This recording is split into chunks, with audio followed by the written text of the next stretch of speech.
doctor কমলা কলিতা অগপৰ সাধাৰণ সম্পাদক লগতে এজন অগপ নেতা তেখেত কিন্তু ডাঙৰ নেতা হলে কি হ'ব দক্ষিণ কামৰূপবাসীৰ কাৰণে এতিয়া এটা অপ্ৰিয় নাম হৈ উঠিছে তেওঁ ইটোৰ পিছত সিটো সমষ্টি বাগৰি ফুৰিছে ডক্টৰ কমলা কলিতাই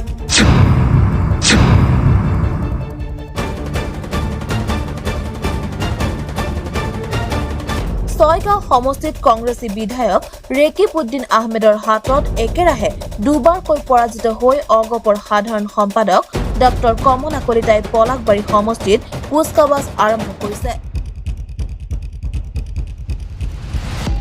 2021ত পলাকবাৰী সমষ্টিৰ পৰা প্ৰতিদ্বন্দ্বিতা কৰিবৰ ইচ্ছা কমলা কলিতাৰ পলাকবাৰী সমষ্টিৰ ঠায়ে ঠায়ে আৰম্ভ কৰিছে নিৰ্বাচনী কুচকাৱাজ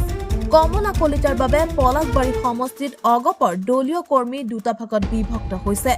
পলাকবাৰী সমষ্টিৰ জনপ্ৰিয় অগপ নেতা পংকজ লোচন গোস্বামীয়ে কমলা কলিতাৰ অগপৰ মৈমতালিক অসন্তুষ্ট হৈ অগপ দল ত্যাগ কৰিলে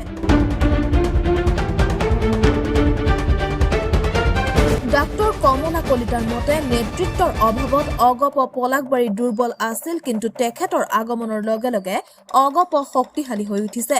তেওঁ হেনো পলাকবাৰী সমষ্টিৰ মৃতপাই হাতীটো 2021ত শক্তিশালী কৰি তুলিব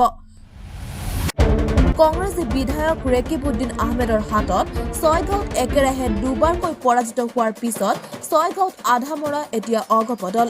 ছয়গাঁও অগপৰ নেতাকৰ্মী এতিয়া ঢাপলি মেলিছে অন্য দলত মিত্ৰ দল বিজেপিৰ বহু দলীয় কৰ্মীয়ে পলাকবাৰীত নিবিচাৰে জনপ্ৰতিনিধি হিচাপে ডক্টৰ কমলা কলিতাক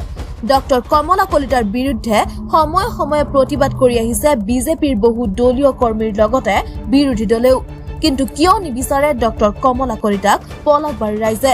বহু দুৰ্নীতিৰ লগত জড়িত ডক্টৰ কমলা কলিতা ইটাৰ ভাতৰ পৰা আদি কৰি বালিৰ সিন্ডিকেটলৈকে বহু দুৰ্নীতি চলাই আছে ডক্টৰ কমলা কলিতাই